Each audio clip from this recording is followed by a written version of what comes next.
But today's been great. It's a beautiful Sunday, and 5-star barbershop is open. Right, 11 o'clock tonight. So welcome to come to the haircut. Yeah, for anybody out there that's in the area, we over here in Humble, Texas, the Houston area. We open 7 days a week from 8 a.m. to 11 p.m. So if you need a cut, Mr. Jimmy is always on duty, holding down that graveyard shift. Jimmy the Barber. Jimmy the Barber. Jimmy, do you have a Instagram? Anything you wanna let the world know so they can look you up and probably take a look at some information, maybe even book an appointment with you? Yeah, you can pull me up. You can look me up on Booksy. Booksy. Okay. Now you can look me up on Booksy. You can find me on Booksy, social media, Instagram. Just look for Jimmy. I forgot what it is. Man, I changed that thing so much.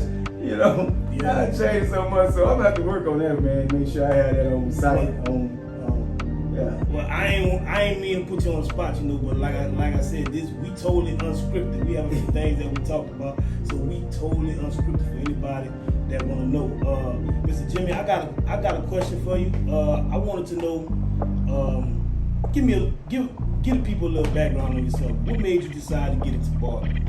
Well, barbering is kind of a situation where, you know, my mom, she retired cosmetology specialist, and you know, mostly all my family do hair. My niece have a salon up the street, out in 1860 West End Beauty Salon. My nephew have a barbershop, a Head Start barbershop on the other side of town. My other niece do hair at the mall, so it's just been going on for generations and generations. But what happened was, me and my brother used to go over down to Lockwood in Trinity Garden. And man, my mom used to take us there, man. Them people used to cut all our hair off. Man. They used to give us ivory legs, going every other week, get that hair done. So, you know, I was a little guy in the barbershop. You know, they had to sweep up the hair and all to get allowance. And while mama's in there with all the females, they doing hair and doing they talking and all that. Yeah, and I wanted to go skating ring and thing. So we got some clippers, man. My brother got some clippers for Christmas. And, you know, of course, back in the day when they was doing wearing the ramps and the flat tops and the gumbies. Yeah, I remember them. All that good stuff, man. So, you know, me and my brother, you know, we in the restroom, we started experimenting. We started experimenting with the clippers, man. We started creating some stuff, you know. So we started going to school, people looking it up. Man, that's the haircut Big Daddy Game wear. That's the haircut. That's the, well, look at that gumby, man. That's the haircut that Kumo D. So, you know, everybody started coming to the house on haircuts. So we started cutting hair, and, you know, and I just love cutting hair. What motivates me is to actually see a person that walk through the door looking some kind of way, and then when they get out the chair, they smile. Right. Once they see the mirror, the excitement, Right. you know, and then knowing that I created that. Right. You know, I create design. Sometimes a haircut can change your whole personality. Right. You know, it just makes you feel good, and you know, it just makes you feel like that you know, something going on, and it just wakes up something inside you for your image. Right. You know, Right. for your image. So it can be a mood change as well. Right. You know, so man, it's a passion. It's just a passion that I have. I enjoy cutting hair. I enjoy styling hair. Yeah. And you know, it's just in me. Yeah. You know, I tell everybody, and I think my background kind of similar to yours. I started cutting when I was about 16. Me and my brother, at one point in time, we got tired of the barber messing us up, man. Going to the shop, getting messed up. God bless the dead, Mr. Brimmer. He was our barber. Our mama sent us for them all evening. We couldn't get nothing fancy. We couldn't get the little parts and the little styles that we wanted, so our daddy bought some clippers and we started playing around with them too. And eventually, I caught on and my brother caught on. I ran off with it a little bit, but my brother came back to it. But like I said, it kind of seemed like me and you got the same background. But what do you think as far as what exactly would you consider being something that could keep a good barber from making a decent amount of money? I would think it probably would be just, you know, not willing to move and grow with the changes. You know, when it comes to cutting hair, styling, whichever, whether it's a beauty shop or salon, things change. Right. Things change. Back when I was cutting back in the 80s, you know, from the 80s all the way to now, a lot of equipment has changed. A lot of hairstyles have changed. They're using certain type of chemicals and dyes and toners, and they're using a lot of different things. And even when I came, started back cutting hair probably about 2.5 years ago, out here in society, because I've done a little time, well, not little, a lot. We'll get to that, but yeah, I feel you. But man, they was putting paint edge ups on people's head. I was like, man, what is y'all doing? What is this y'all putting on these people's head? I see them sprinkling stuff in folks' head. I'm like, man, what is going on? Y'all got hair y'all to cut up and grind up, and y'all put it back in people's head. I ain't know what was going on, but I was like, man, I'm not doing all that, man. I'm just gonna give you a haircut, but that's what people want.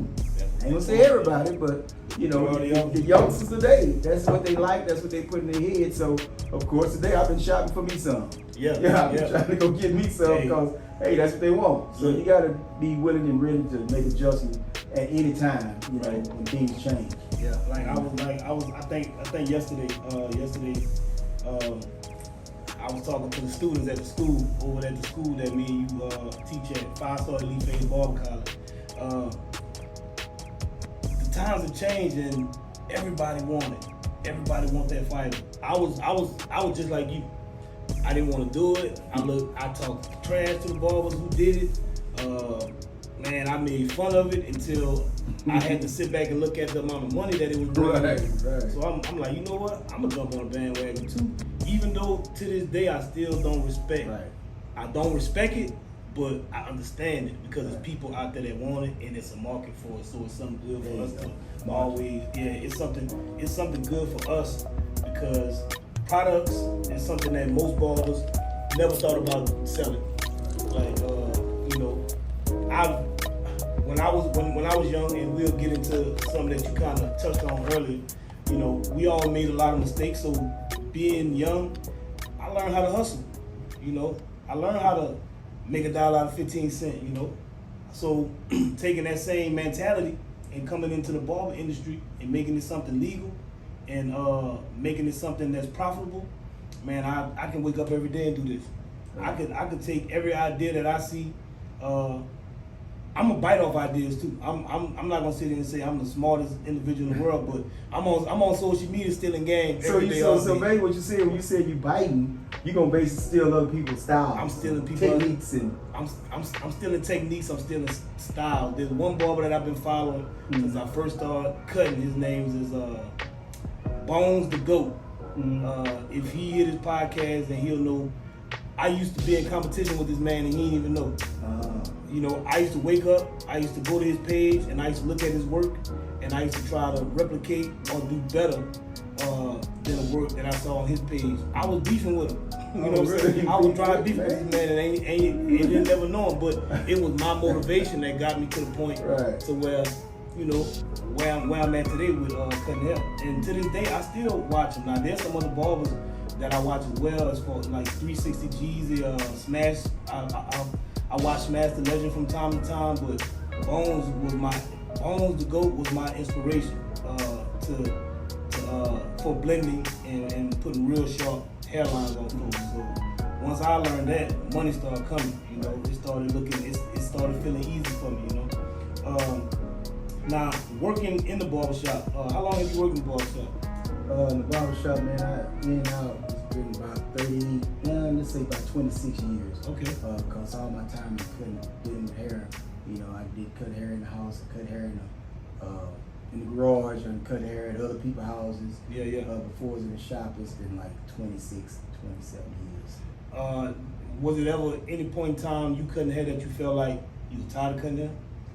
Man, actually, I never got to a stage like that because, it's fun. It's exciting to me.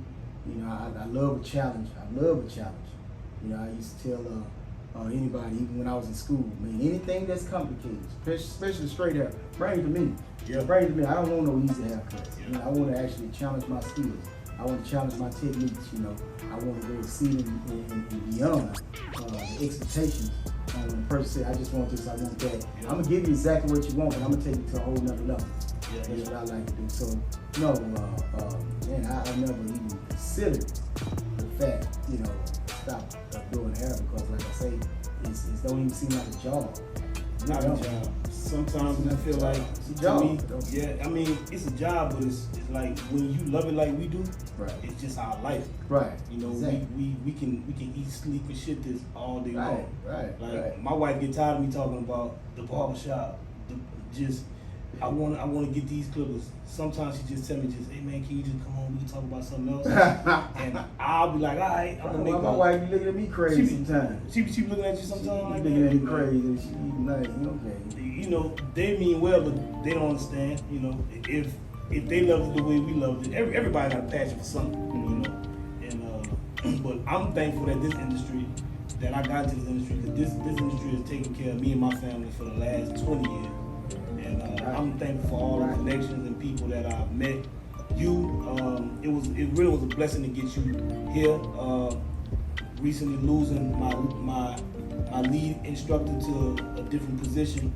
When you came along, it was just like God worked it all out, you know, because I was able to get the same thoroughness and the same dedication and the same professionalism all in one person within a 24-hour time span. So appreciate you saying that. Thank you, brother. Man, it was just you know, somebody talked to you about me, man. You jumped in and took a chance with me, and I know it had to be the spirit of God because you didn't know me from Jack. Right. Shout out to Tracy the Barber. Tracy, my sister. Yeah, she the one laced us up. My sister, how you doing? But yeah, we work together, work well together. She's, you know, easy to get along with, man, and she good people. And she talked to you, man, and it was history. Yeah. So that's an opportunity, man. That's something that I always wanted to do, is be an instructor. Even when I was gone for many years. Doing hair, I'm like, man, I should be teaching this stuff. As long as I've been dealing with hair, I need to be teaching people how to cut hair. Yeah. You know, it's a lot to it. It ain't just about cutting hair. There's a lot of book knowledge, but I'm growing into the process. And I appreciate BJ giving me the opportunity and the chance to be groomed, because he know a lot. He know a lot about this business. He know a lot about barbering. He know a lot about the whole process.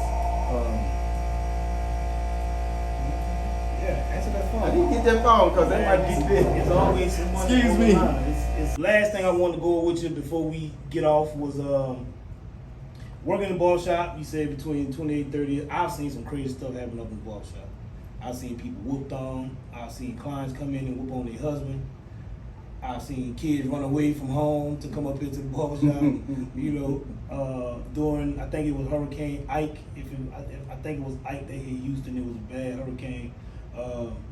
Man, it knocked off the power back here. You know what? It might have been Rita. Y'all can correct me if I'm wrong in the comments. It was either Ike or Rita, man. It knocked off the power for about 3-4 weeks in this same area, this same shop. And before I actually owned this shop, it was a guy named Pat. Shout out to Pat for giving me my opportunity, giving me my start. The power went off, and you know, us as barbers, I was pretty young. I think I might have been 27. So, man, for 3 weeks, for a barber not being able to cut hair with no power in the city at all, it was hard. Pat and another barber named Jesse Lee, called him Mo. R.I.P. to my boy Mo. Mo bought up a generator. Mo bought a generator to the barbershop, and we took all the barber chairs out the shop and put them on the sidewalk. And we didn't know if we was gonna make no money or not. But I promise you, for the next week until the power came back on, man, we had a party out there in that parking lot. The community showed us so much love, and I think that was one of the moments in barbering that made me just feel like, man, I know I'm doing what I'm supposed to do and being in the right place at the right time.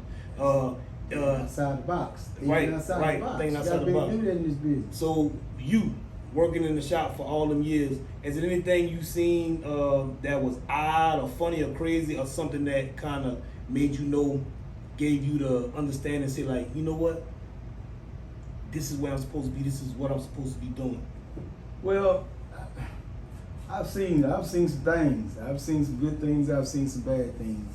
You know, I've had someone in the shop where, you know, they actually came in and they were just, you know, fitting down and you know, I kind of picked up, being a barber, you kind of like a counselor as well, a good listener, you get to be a listener, and sometimes, you know, you talk a whole haircut, but sometimes you just have to be quiet and just listen to people.